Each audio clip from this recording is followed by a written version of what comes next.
¡Al lío! Bienvenido, Martín. Muchas gracias, a este Clara. nuevo episodio del podcast. Es un placer tenerte aquí. El placer es mío. Y más placer es poder entrevistar a alguien con tu profesión. Muchas gracias. Muchas gracias. Me llena de orgullo, de verdad, poder llegar a que la gente conozca más acerca de tu oficio. Pero bueno, les estoy creando aquí una incógnita. Un poco de suspense siempre viene bien. Así que vamos al lío, ¿no? Vamos. Pues venga. Martín, piloto comercial. Sí, correcto. ¿Cómo empezaste? Pues mis inicios con la aviación no tienen una raíz como tal. No he tenido un evento que me ha dicho decir, oye, me gustaría ser piloto y tal. Fue algo que simplemente se fue gestionando durante mi niñez y mi juventud, básicamente. Lo que sí yo cuento son siempre dos experiencias que he tenido. Mi primera experiencia como niño, porque también medio de bebé sí que volaba, pero claro, al ser bebé, claro, no me enteraba mucho. Pero luego sí que más como niño, una experiencia que tuve fue en un vuelo que salíamos de Uruguay. Yo soy de allí, nacido en Uruguay. Y volábamos creo que a Estados Unidos. Luego nosotros embarcábamos por lo que hoy se conoce como el Finger, esta pasarela que es toda de cristal. Y yo creo que al momento de ver el avión, como que sentí como un miedo por el avión y tal, y realmente me asusté y luego empecé a correr en sentido contrario al embarque. Y esa fue una de las primeras experiencias que tuve. Según mis padres, luego uno de los pilotos vino a cogerme en brazos, lo que yo luego, viendo un poco cómo funcionaba el tema, yo creo que habrá sido alguna azafata o algún azafato tal, pero bueno, que al final sin problema. O sea, el vuelo te introdujeron bien al avión y dejaste de y tener bienvenido y todo, y luego claro ya el miedo se fue yendo. Claro que sí. Y luego otra experiencia que pasó fue que mi madre, entre el nacimiento de mi hermano y yo, o sea, hace unos ya 30 años o así, o sea, antes que yo naciese, mi madre fue una de estas personas que saben de astrología y de un poco de mitología y todo esto, fue a que le leyeran lo que se llama la huella del café. Esto es una persona que básicamente, sí, no es muy común ya. Una persona que básicamente tú te bebes un café con esta persona, le cuentas un poco tú de tu vida y tal, y cuando acabas el café como tal, esa persona se fija en lo que queda. O sea, cuando cualquiera de nosotros tomamos un café, siempre queda como esas manchitas en el fondo de la taza. Sí. Luego esta persona leyó, o sea, interpretó en esa huella que quedaba de lo que había bebido mi madre, que veía en el futuro de mi madre, veía muchos viajes, veía mucho descubrir el mundo, le veía un futuro muy andadoso, muy por ahí. Sí.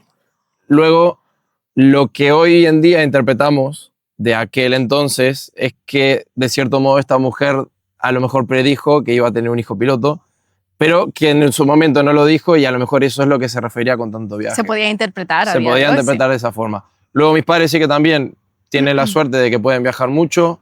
Nos hemos encontrado muchas veces en Europa. Yo llevo aquí 7 años. y bien. ¿Qué tipo de estudios requiere ser piloto comercial? Pues al momento no requiere ningún tipo de estudio básico, secundario, ningún FP, nada. Uno con básicamente 18 años ya puede ser piloto comercial. 18 años inclusive cumplidos al momento del examen. O sea, tú puedes empezar a volar con 16. O sea, prepararte para piloto con 16 y con 18 ya tendrías carne, como el carnet de conducir. Correcto. Pero con una carrera, entiendo, mucho más extensa. Sí, correcto. Y eso, volar, si no voy mal, lo que vienen siendo planeadores con 16 sin problema. ¿Vale? Lo de ser piloto comercial, el ser piloto comercial significa que tú puedes recibir dinero a cambio de tus servicios, de tus prestaciones como piloto. Sí. Luego, entiendo yo que es un requisito legal de cumplir 18 para tener esa mayoría y luego poder trabajar de manera legal también, que es un poco un requisito mundial. ¿Cuántos años de formación o cuánto tiempo requiere? Normalmente depende un poco también de la disponibilidad de uno. Porque normalmente, como has dicho tú, como conlleva una gran inversión, la gran mayoría de gente hace lo de piloto y luego tiene un trabajo en paralelo. Entonces, claro, tener tiempo para volar, tener tiempo para dedicar para la carrera, conlleva también tener tiempo para la parte práctica. Claro. Y claro, según que los aeropuertos tienen un horario, nosotros solo podemos volar durante el día. Y luego las escuelas tienen un cupo de alumnos, un cupo de aviones, un cupo de instructores. Entonces va un poco la disponibilidad de cada uno que tenga, principalmente para hacer la parte práctica. Y normalmente lo que se suele hablar es de en torno a los 2 años. 2 años. Sí, 2 años. Podríamos decir que igual son 1 y medio de práctica y 6 meses más o menos de simulador, ¿o no? No, a ver, en realidad, bueno, es curioso porque nosotros en realidad no tocamos el simulador hasta cuando llevamos aproximadamente unas entre 100 y 80 horas de vuelo. ¿Cuántas horas os piden? Esa era la siguiente pregunta. El mínimo, por lo que yo estoy informado de... No es la última información, puede que esté desactualizada, son 150. 150 Normalmente horas. los cursos que se venden requieren 150 horas de vuelo. Normalmente esas 150 horas de vuelo también incluyen unos 40 o 50 horas de simulador, ¿vale? Y de teórica creo que son unas 700 horas de teórica. De todas las materias que conlleva. ¿Qué materias os dan? Pues las materias como tal, no me las acordaría, son 14. Los nombres, como todos, no los recuerdo, pero conlleva una parte legal, o sea, se estudia Derecho Aeronáutico, conlleva una parte del estudio de lo que son las aeronaves, los motores de la aeronave, claro, todo lo que son los sistemas de la aeronave como tal. Claro. Conlleva una parte de estudio meteorológico, conlleva una parte de estudios de lo que es la legalidad es una cosa y luego hay también lo que se llaman los procedimientos. O sea, si algo es legal a lo mejor está apreciado en los procedimientos como tal, pero están separadas. Es curioso. No sé cómo explicarlo porque no sé con qué compararlo. No, de verdad. No sabría con qué compararlo. Vale. Pero la parte legal es un poco lo que se requiere por ley y luego cómo se opera un avión en ciertas condiciones. Que sigue siendo legal, pero qué requisitos tiene. Como por ejemplo, un ejemplo rápido. Si yo tengo que hacer un vuelo de Europa a Estados Unidos, tengo que cruzar el Atlántico. Luego, ¿qué necesita mi avión para cruzar el Atlántico? Pues yo no puedo cruzar con cualquier avión. ¿Me explico? Entonces, esta parte de procedimientos. Eso, y luego pues también se estudia o se pretende que el piloto entienda también lo que pasa, de cierto modo, desde un punto de vista medio científico, que se le llama principios de vuelo, qué es lo que pasa alrededor del avión y cómo, digamos, pues la naturaleza y lo que es el avión viajando por el aire, cómo se comporta en distintas situaciones. Claro, no es una ingeniería, porque un ingeniero es mucho más a fondo, ¿no? Correcto. Pero sí que tocáis matices de ingeniero para entender cómo funciona la aeronave y qué hacer en caso de emergencia. Bueno, eso obviamente está más que explicado. Por favor, hace vida de todo, no nos asustemos. Eso, y a eso sumarle también que, bueno, también se estudia lo que es el desempeño humano, cómo a volar afecta, cómo si vuelas de noche te afecta, si es de día. Claro. Cómo según qué comidas también te pueden afectar en tu desempeño como en la tarea de ser piloto. ¿Geografía? No hace falta. No hace falta. No. Joder, vale. Sí. Mucha gente le tiene miedo porque dice, hay que saber mucho de números. No. Hay que tener una noción de matemáticas, sí, porque hay muchos cálculos que se hacen mentalmente o hay que tener cierta agilidad matemática, pero que al final no hay que saber física cuántica. Es una agilidad matemática que al final siempre se repite, luego la aprendes y para eso está el simulador, para que tú la vayas practicando y te vaya empezando a quedar un poco en la memoria. Y poquito a poco luego pues se va practicando y se va recuperando. Y ya está. Pero es una matemática muy básica y no se pretende aquí que nadie... Por eso no se pide ningún título de ingeniería ni nada. Sí, es algo totalmente aprendible. Y sé de gente que ha acabado el bachiller de letras, se ha sacado lo de piloto, y hay gente que ha acabado un curso de ingeniería y se ha sacado lo de piloto. Digo, todo el mundo es válido. Puede venir, exacto, puede venir de cualquier rama, que no tiene que ser... Correcto. No hay nada específico de ningún tipo de rama, de ningún tipo de orientación o de carrera. Martín, tema de idiomas. ¿Te piden idiomas? El inglés. ¿Solamente inglés? Bueno, porque entiendo que es el idioma genérico, el idioma universal. Claro, a ver, ¿qué pasa? El inglés no es obligatorio por capricho, sino que el inglés es obligatorio porque la gran mayoría de los manuales y de cursos están escritos en inglés. Lo vas a aprender igual. Con lo cual, si no sabes inglés, que se puede aprender a volar sin saber inglés, pero vas a estar limitado a volar en un sitio donde se hable esa lengua en la que tú aprendiste. Luego, si tú tienes una orientación para seguir creciendo y tienes una orientación comercial, es obligatorio saber inglés, Claro. porque los fabricantes de aviones que te van a dar el manual, te diga, ¿cómo tiene usted que volar este avión? Pues tiene aquí usted el manual, léalo, y ese manual va a estar escrito en inglés. Por lo cual, si no sabes inglés, ahí sí que no... Bastante difícil. Luego, el nivel de inglés como tal, no se requiere un nivel de inglés británico y con un acento perfecto. Se requiere un nivel de inglés que te permita entender lo que estás leyendo, comunicarte con una persona que no es de tu lengua madre y una pronunciación fluida y una comunicación clara. Ya está. Claro, porque cuando habláis con torre de control, sea en España incluso, habláis en inglés. Normalmente sí. Normalmente sí. Sí, correcto. En algunos casos puntuales habláis castellano en territorio español. Correcto. Correcto. O si vuelas a otro sitio que también es de habla hispana, puede que sí. Pero de normal, o lo que todo el mundo debería saber es inglés. Una pregunta curiosa. Sí. Porque, claro, a ver, aquí hay mucha gente que no sabrá de este tema, pero el alfabeto... Este raro, sí. El alfabeto este raro. Sí. ¿Tú, cuando te metiste en la carrera, ya lo sabías? ¿Lo conocías? ¿Sabías cada letra? Cada letra a lo mejor no. Sabía que existía y a lo mejor sí. No, sabía que existía como tal, pero no sé si llevaba todas las letras claramente definidas. A día de hoy entiendo que sí. A día de hoy sí. Pero a ver, el diccionario, el alfabeto aeronáutico como tal surge porque, claro, la pronunciación de la letra, porque si yo te digo A, que en inglés sería A, se puede confundir con que me estás llamando ey, ¿sabes? Como, ey, el que pasa por aquí con la bici, ey.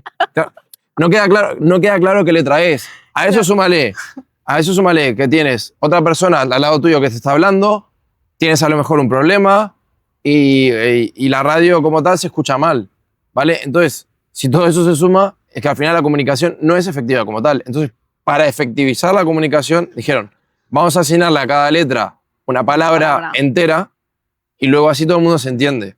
Entonces, yo en vez de decirte A, te digo alfa. B, beta. Bravo. Pero claro, es que la primera justo cuadra con el griego. Pero claro, luego va cambiando. Podría ser un fallo común. Sí. ¿Ves? Sí. No, hombre, aquí no juzgamos. Aquí estamos para aprender, lo que yo siempre digo. C. Charlie, sí, correcto. Es curioso, a mí lo del alfabeto aeronáutico me llamó mucho la atención cuando lo conocí. Sí, pero es simplemente eso, porque al final siempre se habla de la comunicación efectiva. Sí. Entonces, claro, para realmente entender lo que una persona de un origen le está diciendo a otra persona de otro origen con dos culturas totalmente distintas, claro, acordamos todos que A es alfa. Establecer una base, ¿no? Sólida, luego, claro. Si A es alfa, pues A es alfa en España, en Uruguay, en China y en Australia. Claro. Y todos nos entendemos. La Academia de Pilotos es un mundo muy cambiante. es un mundo divertido, es un mundo inesperado, es un mundo muy dinámico, ¿vale? Y en las academias lo que se suele enseñar no es solo simplemente cómo se despega y se aterriza, luego también requiere un conocimiento teórico sólido para poder aplicarlo en la parte teórica. Vale. Dicho de otra forma, cuando uno estudia para piloto, normalmente la teoría no tiene sentido hasta que uno empieza a volar. ¿Por qué? Porque tú con la teórica es como todo muy... Yo te puedo explicar cómo funciona el motor del avión, yo te puedo explicar por qué el avión tiene alas, yo te puedo explicar muchas cosas, yo te puedo explicar un poco los instrumentos que tú ves dentro de una cabina de un avión. Luego, si tú no tienes el conocimiento previo de por qué eso está ahí o cómo funciona o tener una idea de por qué esto está aquí, por qué el otro está allá, luego el conocimiento como que sí, vale muy bien, pero no se ve aplicado. La Academia de Vuelo lo que hace es eso, generar una base sólida de conocimiento para luego poder aplicarlo en vuelo. Luego, a mí lo que me gusta decir muchas veces, o lo que yo muchas veces les refiero a mis alumnos, lo que viene a ser volar como tal es simplemente una gestión de carga de trabajo. Nosotros dividimos lo que es volar en 3 fases. Una fase que es tener el avión bajo control, que eso es volar, digamos, en primera instancia. ¿Sí? Luego, en segunda instancia, lo que hacemos es navegar. O sea, si el avión está bajo control, yo quiero que mi avión vaya de un punto A a un punto B. ¿Piloto automático? Según qué avión sí, según qué avión no. Vale. Y luego, en la parte de comunicarme yo, en caso de que tenga un compañero piloto, comunicarme con este compañero piloto y comunicarme también con lo que viene siendo el exterior de la aeronave, o en caso de que tuviese pasajeros, también comunicarme con la tripulación auxiliar y con los pasajeros, para que todos sepamos lo que está pasando alrededor del avión en todo momento. Esto quiere decir que realmente un avión está sobrecontrolado, o sea, bueno, sobrecontrolado, tiene mucho control en todo lo que se hace. Sí. Es decir, todo el mundo está bien informado desde el minuto 1, entiendo. Desde el minuto 1, los pilotos seguro que están bien informados. ¿Sí? Porque la primera indicación de que hay algo que no funciona suele estar en cabina. Suele. No siempre, pero suele estar en cabina. Y luego los pilotos, mediante un sistema de gestión de carga de trabajo, pues primero se intenta que el avión vuele de forma segura, que el avión esté yendo en una trayectoria segura, y luego se empieza a gestionar un poco lo que es el problema, se empieza a gestionar un poco la solución, y luego siempre se mantiene una comunicación para, como lo he dicho antes, para que todos sepamos dónde estamos y cuál es en qué situaciones está el avión. Los pilotos estáis continuamente, en formaciones, ¿verdad? Sí. Renovándoos. Sí, sí. Nosotros como pilotos comerciales, cada 6 meses nos toca hacer revisiones de simulador, Sí. que en estos simuladores lo que se repasa es principalmente la normativa de emergencia, los procedimientos de emergencia. Sí. Y luego cada simulador que se hace es distinto. O sea, no siempre se practican las mismas emergencias. Hay algunas que son estándar y se tiene que practicar siempre, pero siempre queda un poco de espacio en lo que cada compañía crea lo que es un pequeño, se le llama escenario, en el cual tú te ves en una situación y ellos evalúan cómo te desempeñas tú en tal situación. Resolutivo eres. Sí, abnormal. Vale, Sí. ¿y qué hacen en caso de que tú te puedas bloquear? Porque está claro que el ser humano no es una máquina, por tanto, todos nos podemos equivocar y un piloto Correcto. también es Siempre, lícito que se equivoque. siempre. Si tú en algún simulacro o simulador, en este caso, te equivocas, ¿qué pasa? Para eso está el simulador, en el sentido de que nosotros en el simulador sí que estamos para practicar. Luego el error es lo que de cierto modo se busca para poder aprender del mismo, ¿vale? O sea, no es imposible saber todos los procedimientos de emergencia o los procedimientos abnormales, se le llama, de memoria. Hay cosas que uno la tiene más fresca y hay otras cosas que no las tienes ya frescas, y según qué tipo de anomalía podría ser más difícil de solventar o más fácil de llevar, o puede que una anomalía parezca sencilla pero luego tiene consecuencias graves. Claro. Entonces, como es un escenario tan dinámico y cada situación anormal que pueda surgir puede tener muchos resultados, por eso se pone en el simulador, para evaluar cómo los pilotos nos comportamos frente a ese estímulo y cómo se gestiona, y eso le da, de cierto modo, un feedback a la compañía, y ellos pueden entender también un poco cómo fue que se gestionó ese escenario en particular. Claro. Y bueno, y eso es lo que utilizan también, son datos, son inputs, son feedback, Claro. son distintos escenarios, distinta gente, y todo eso llega a la compañía y luego se puede también ver un poco los resultados y ver cómo actúa el ser humano en según qué situación, y eso podría ayudar inclusive a mejorar la tecnología de la que se dispone. Porque, claro, un piloto, cuando estáis vosotros pilotando, tenéis una pantalla a vuestro lado, ¿no? Que yo sepa, que ahí tenéis como un manual de seguimiento. Sí, correcto. Sí, correcto. Nosotros actualmente se está digitalizando todo. Luego hay compañías que lo mantienen en papel y hay compañías que han optado por lo digital. ¿Tú qué prefieres? Lo digital es más sencillo, porque el papel como tal, tú tienes un manual, que en el caso de mi avión es más o menos de este porte. Sí. Y claro, si tú tienes que coger el manual y buscar según qué procedimiento, se puede volver complicado, salvo que lo tengas muy fresco o tengas el manual muy de por medio. ¿Qué pasa? Lo digital, igual que la tecnología de hoy por hoy, que tú tienes siempre la ventanita de buscar, Con que tú sepas más o menos lo que tienes Palabra que buscar clave. o una palabra clave, Claro. la buscas, luego te asegura. También induce error, porque podrías tocar en la opción equivocada, podrías picar en la opción equivocada. Pero esa palabrita clave te filtra un montón de páginas que tendrías que tú estar buscando. Luego ese sería un pelín más fácil de ubicar la información. De todas formas, no estás solo, vas con un comando. Bueno, un piloto va con un comandante Sí. y un comandante va con un piloto, ¿no? Entonces, es ponerse de acuerdo entre los dos, entiendo, Correcto. cuál ha sido el fallo, cómo Sí. podemos recuperarlo. Sí, correcto. Lo que generalmente se hace, inicialmente, uno de los pilotos se encarga de lo que te había dicho antes, de lo que es simplemente volar, navegar y comunicar el avión, ¿Vale? que es decir, yo me encargo, en este caso, por ejemplo, si fuésemos tú y yo, digamos, tú dices, oye, mira, ya me encargo yo de gestionar lo que es el avión y que vaya seguro, que vaya en una trayectoria segura y informarlo a la torre de control o quien sea, en caso de que lo necesitemos, ¿vale? Luego, tú tranquilo, que yo me encargo de ello y gestióname el problema, la emergencia. No tiene por qué ser una emergencia, puede ser algo simple, pero que conlleve un procedimiento un poco largo Hay de que hacer. tenerlo atado, ¿no? Realmente. Claro.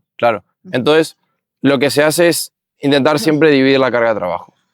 Que uno se encargue de lo que es volar el avión, le decimos nosotros que es simplemente mantener el avión en una envolvente segura, Claro. y luego el otro, que no puede prestar atención a lo que es la gestionar el avión y tal, se encarga de gestionar solo la emergencia. Entonces eso permite que cada uno, que trabajemos en equipo y que las cargas de trabajo se mantengan también equiparadas y que no haya un exceso de carga de trabajo que genere un estrés que puede inducir errores. Claro, si cada uno también sabe cuál es su función dentro de la Sí. cabina, ¿no? Que no haya problemas de, no, es que esto me tocaba a mí, no, es que tú, no sé qué, ¿no? Claro. Correcto, Entiendo. correcto. Sí. Cuando pasas o sea, cuando sales ya de la academia y te pones a tal, antes de llegar a volar un avión grande, Ujú. ¿qué aviones tienes que volar previamente? Pues todos empezamos, bueno, hay un dicho en la aviación famoso que dice, todo el mundo empezó volando una Cessna o un Piper, ¿Vale? que son dos nombres de dos fabricantes de aviones que antaño eran los más famosos y luego ahora al día de hoy sí que es verdad que hay otros fabricantes y hay otros tipos de aviones. Pero todo el mundo siempre dice que cuando tú estás en un avión comercial grande y ves pasar una Cessna o un Piper, recuerda que tú también estabas ahí. Sí. Vale. Sí. Y el curso de piloto como tal empieza en un avión, bueno, las que comúnmente llamamos avionetas, estos aviones pequeñitos de hélice. Hélices. Suele empezar en un avión de estos pequeñitos y sí que es verdad que no dejas de volar hélices como tal, o sea, siempre los aviones vuelan con hélices, los pequeñitos, pero sí que la complejidad va cambiando. La complejidad va cambiando que normalmente a medida que tú avances en tu carrera de piloto te van a empezar a formar en aviones en los que hay que empezar un poquito más rápido porque el avión de por sí va más rápido. Y luego tiene una cantidad de sistemas diferentes al avión previo, entonces conlleva de vuelta un estudio otra vez de un avión específico.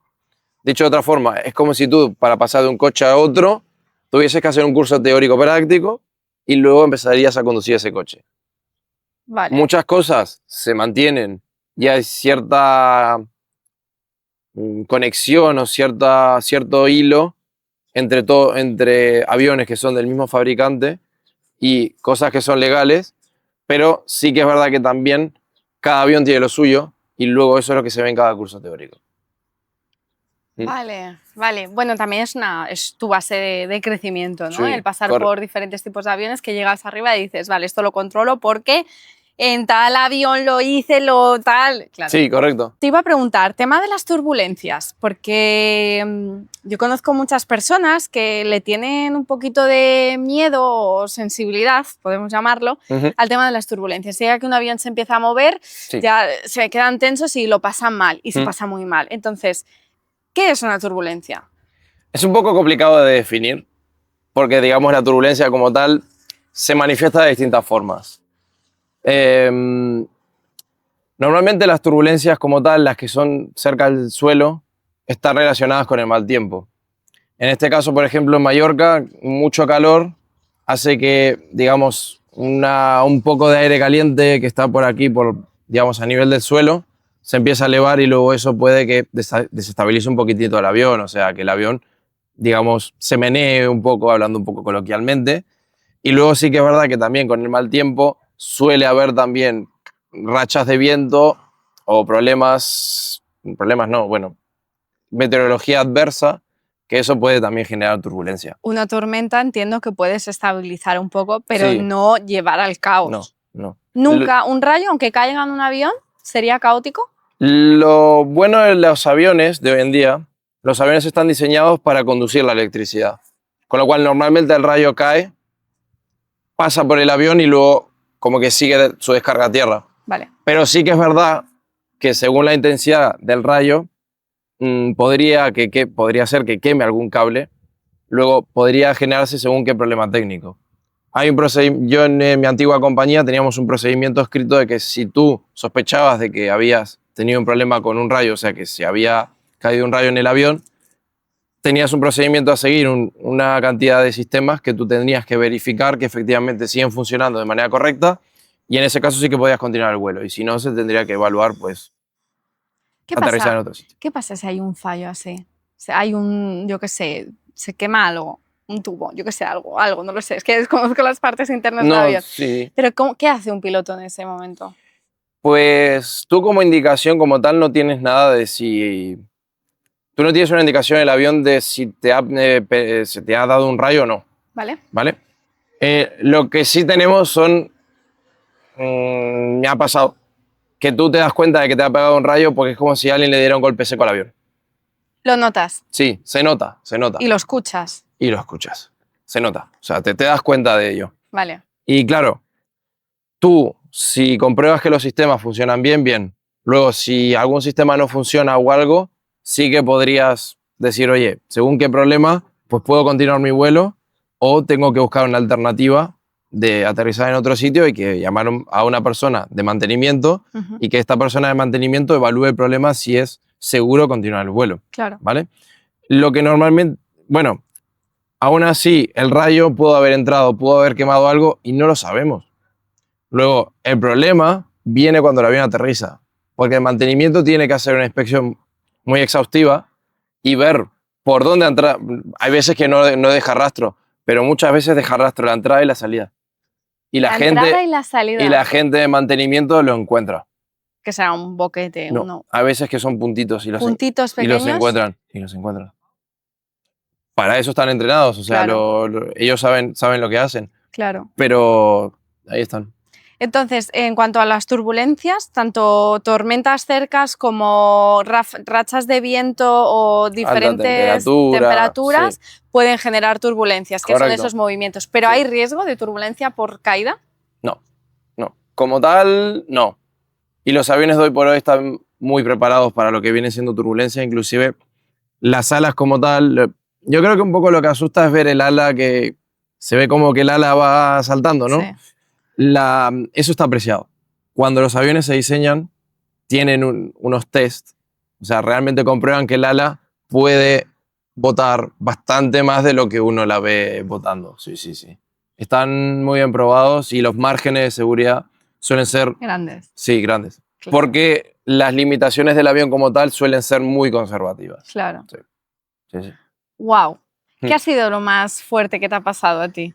Si se puede contar. Sí, claro. Bueno, más fuerte, ¿qué definirías? O sea, ¿cómo definirías más arriesgado? Fuerte? Más arriesgado. Bueno, lo más arriesgado, claro, uno cuando tiene baja experiencia y empieza a volar en los aviones comerciales, digamos, los grandes, los aviones que, bueno, estos que van a la península, estos que van por Europa, uno, cuanto menos experiencia tiene, menos a gusto o menos conforme te sientes en el avión. Como que al principio se hace raro, ¿no? O sea, ¿vale? Tú sabes lo que es volar un avión, tú sabes los principios de volar un avión, pero cada avión se comporta de una manera distinta. Es un poco como los coches. Un poco, pero no tanto. Entonces, al final tú, a medida que vas cogiendo experiencia, vas viendo el avión en distintas situaciones, ¿sí? Vas cogiendo confianza con el avión y el avión contigo. Yo lo veo así, es una relación bastante simbiótica en el sentido de que ella sabe, tú aprendes a escucharla a ella, luego ella te dice, y luego ella te va a ayudar a ti cuando tú le des lo que quiere. Ajá. Dicho un poco en lenguaje coloquial, ¿vale? Pero es simplemente empezar a entenderte con ese avión, ¿vale? Y claro, cuanto más crece tu experiencia, más crece tu confianza en ella. Luego, cuando el comandante también tiene confianza en ti, porque esto fue algo que me pasó a mí, el comandante puede que delegue en ti situaciones adversas. O sea, comandantes que a lo mejor dicen, oye, mira, ¿tú qué harías en esta situación? Y claro, hablando en frío o teniendo una entrevista como tal, pensar es fácil. Pero cuando en el estás... momento de tensión, a ver quién empieza... Hay que pensar en frío. Claro. Y yo me acuerdo, por ejemplo, un vuelo que tuve con un comandante que le quiero mucho y hasta el día de hoy tengo contacto con él. Él me dijo, vas a volar tú a destino porque la meteorología no es la mejor. Vale. Pero él igual, tal como es, me dijo, ¿te va bien? ¿Te parece lo correcto? ¿Te sientes bien? O sea, descansado. O sea, siempre preguntando y siempre confirmando que la otra persona está de acuerdo. Y yo, sí, sí, claro. Y la verdad que son situaciones un poquito extremas porque, claro, con baja experiencia y tal, dices, a ver cómo sale. Y luego, claro, cuando lo miras en retrospectiva o cuando recibes un feedback positivo de la otra parte, pues claro, te alegra el día.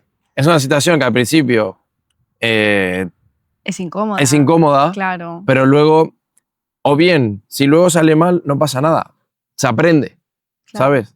Pero siempre la seguridad es lo primero, luego se hará seguro. Luego hay cosas que salen mejor, luego hay cosas que salen Claro. un poquito más deficientes.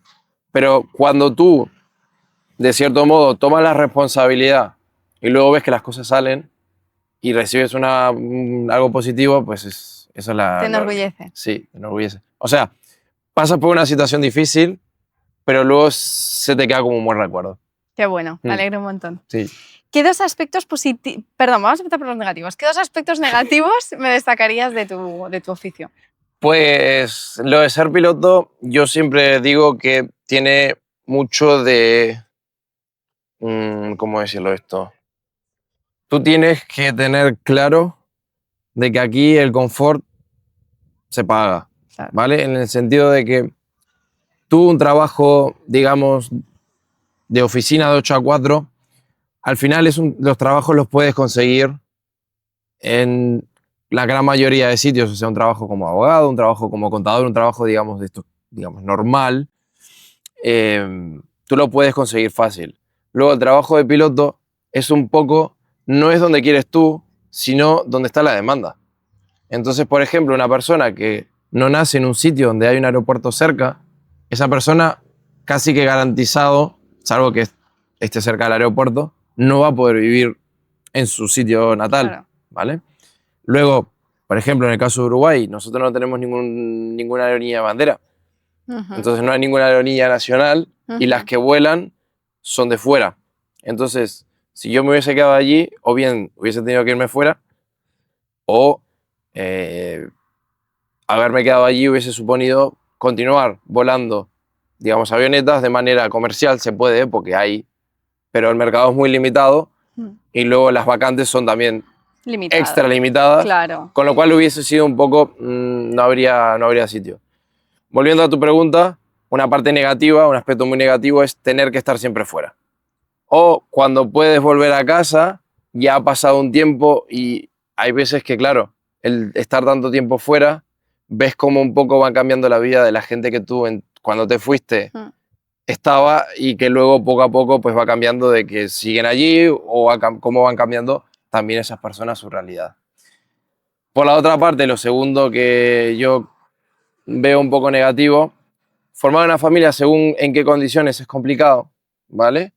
Y sí que es verdad que el trabajo de piloto siempre depende también en qué compañía estés tú, los beneficios que puedas tener en tu compañía y las posibilidades que puedas tener en tu compañía, porque esto es distinto para todo el mundo. Probablemente te pierdas muchos eventos familiares.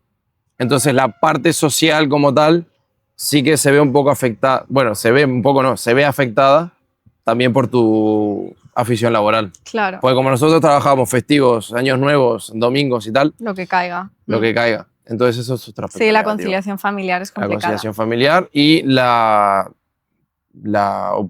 oportunidad o no de estar siempre en casa. ¿Y 2 aspectos positivos?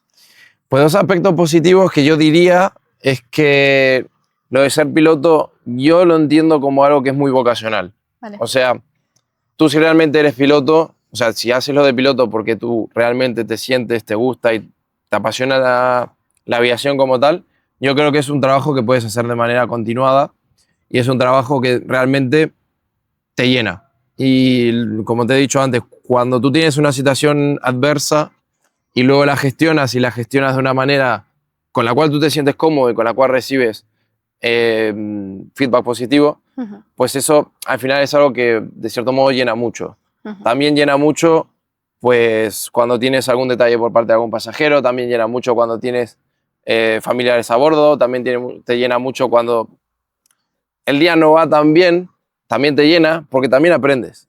Porque hay muchos días que se olvidan porque no ha pasado nada, pero en los días malos también aprendes. Y es un trabajo que al final tiene eso. Si tú lo haces por vocación, ves que es un proceso constante de aprendizaje y eso al final es lo que te va dando como un poco la chispita de decir, oye, a ver qué va a pasar mañana y a ver cómo puedo seguir mejorando y a ver cómo puedo seguir trabajando para ser siempre un profesional mejor. Y eso al final te llena, te retroactiva de tener cierta positividad y de tener cierta positividad en cara a la vida en Claro. general. Y luego otro aspecto positivo, según en qué compañías, esto depende un poco también de la compañía, es la carga de responsabilidad, el aspecto negativo de no poder estar en casa, Ujú. sumado a una gran responsabilidad, porque al final, si una persona se hace piloto y así lleves una persona sola, así seamos tú y yo, si yo voy como piloto, yo soy responsable de tu vida, Claro. ¿vale? Y cuando a ti te dan la responsabilidad de tantas vidas y de una operativa de una aeronave, todo eso al final te hace crecer y madurar de manera un poco, yo diría, acelerada. Porque empiezas a ver la vida como más, le tienes más respeto a la vida y empiezas a ver las cosas con más respeto de decir, a ver si esto realmente, ¿sabes? O sea, te fijas más dónde te estás metiendo. No llevas ese ritmo de vida tan frenético, tan caótico o tan veremos lo que pasa como normalmente todos llevamos con 18 años, porque con 18 años, como el cuerpo aguanta, nos creemos invulnerables. Luego, si te metes en un ambiente como esto, con la disciplina y todo, verás que hay que tener también cuidado, que no todo se arriesgar en la vida, y menos cuando se trata de operar una aeronave. Luego esto te hace todo tener una madurez mucho mayor. Y ya ni te cuento si tú te tienes que ir de tu país y te tienes que mudar a otro sitio y te tienes que buscar la vida De todo. O sea, de todo, casa, de un alquiler. costumbres, todo, de amigos, de otra familia en otro sitio, me refiero de amigos. Sí, Te da un claro. crecimiento personal Claro. muy alto y un Claro. nivel de madurez bastante alto. Y eso también se agradece. Claro Se que agradece, sí. se agradece. Pues creo que estamos llegando al final. Muy bien. Así que siempre me gusta cerrar con 3 últimas preguntas. ¿Vamos Las que a ello? quieras. Sí, claro. Vale. Pregunta número 1. Sí, En una sola palabra, sí. ¿cómo definirías tu trabajo? En una sola palabra. En una sola palabra. No, yo lo definiría como dinámico. Dinámico. Dinámico. Lo definiría como dinámico porque a una persona que realmente no le gusta lo que es la monotonía o lo que es hacer todo el día lo mismo, esto es una caja de sorpresas. O sea, un día puede ser tan normal como hacer 2 vuelos, uno de ida, otro de vuelta, y Fácil. todo ha pasado bien y hemos llegado antes de horario Sí. y cada uno para casa, y al día siguiente hacer lo mismo, luego con un ambiente totalmente distinto, con personas totalmente distintas, y te ves Todo en se una situación complica. que, claro, bueno, o todo se hace más fácil, O más fácil. porque tú puedes Sí. tener un día Claro. más difícil, más complicado, Claro. y luego al día siguiente todo como más tranquilo, más Sí. tal. Pero eso, muy dinámico sería la palabra Me para encanta. definirlo. Sí, Muy bien. sí, sí.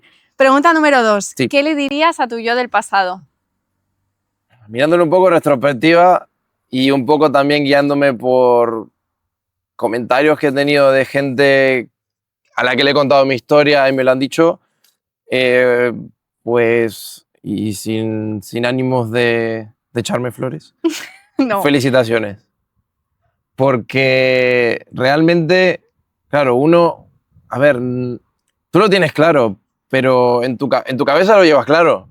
Pero otra cosa ya es lo que pasa. Y la realidad a palos. Claro, exacto. Entonces, normalmente, no, o sea, enhorabuena en el sentido de que al menos has podido gestionar, has sabido gestionar hasta ahora todo esto de tu deseo o tu sueño de ser piloto y pues te ha llevado a donde estás. Hay otra cosa que le diría a mi yo del pasado es no te arrepientas de tus errores. Súper importante. Sí. Porque gracias a eso estás donde estás y eres quien eres. Claro. Eso. Porque al principio cuando uno es joven y tal, claro, un error en según qué momento puede costar una caída grave. Luego de eso te recuperas, pero no puedes quedarte estancado en el pasado pensando en ese error. Claro. Entonces, yo le diría eso.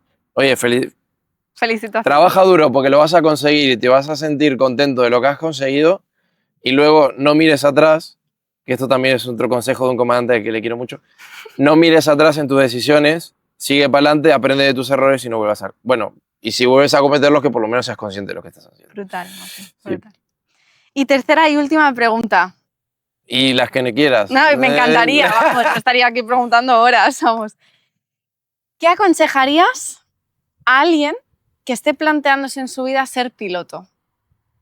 Le aconsejaría que evalúe un poco su situación personal. O sea, yo en su día también lo hice. Evaluar tu situación de personal en cuanto a preguntarte, ¿yo quiero ser piloto? Bueno, hay muchos tipos de ser piloto.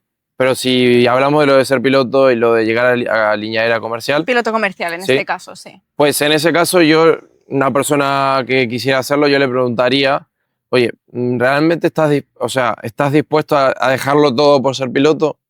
Luego, si la respuesta es sí, vas por buen camino. Luego, si la pregunta es depende, habría que evaluar qué depende para saber si realmente va a ser buen camino. Porque la parte de ser piloto puede conllevar a primero que nada es una inversión muy grande. Luego hay que estar seguro si uno quiere hacer esa inversión. Claro. ¿Vale? Y por otro lado, la parte sentimental y afectiva tiene cierto grado de aflicción, porque, como lo he comentado antes, lo más seguro es que te tengas que ir fuera por un tiempo. O sea, que no todo va a llegar no todo va a ser bueno, o sea, todo va a llegar, pero todo va a conllevar un sacrificio. Tiene pros y contras, correcto, que es lo que veníamos diciendo. Correcto. Exacto. Y normalmente, al principio, como todo cuesta, conlleva un sacrificio grande. Claro. Un sacrificio grande entrar en la escuela, que en este caso es económico. Luego la escuela, uno puede elegir dónde ir. Entonces la escuela se podría gestionar de que una escuela cerca de casa o tal. Entonces la parte sentimental en ese caso no sufre mucho. Pero luego con todo el estudio y tal sí que puede haber una carga de estudio y la parte social podría sufrir un poco. Vale. Y luego ya, si tienes que buscar trabajo y el trabajo tienes que ir a donde está, pues tener claro o tener presente de que existen muy altas posibilidades de que te tengas que ir fuera a currar y ser consciente de que eso, como he dicho antes, es algo positivo porque te va a dar un crecimiento y una madurez que no creo que se pueda conseguir tan fácilmente, pero por otro lado va a conllevar otra vez un sacrificio de cierto modo sentimental o tal, de desarraigarse un poco de casa y forjar futuro pues fuera. Me gustan mucho tus palabras. No, ya no hay más. No, va en serio. Has hablado de corazón, te lo agradezco infinito. No, siempre. Has hablado desde la más sinceridad posible dentro de todas las circunstancias, así que gracias. Por favor. Encantado. Y espero volverte a tener otro día en el podcast, porque aquí hay... Si cambio de trabajo, sí. Vale, me encanta, yo encantada. Sí. Pues nada, muchas gracias, Martín. A ti, Clara.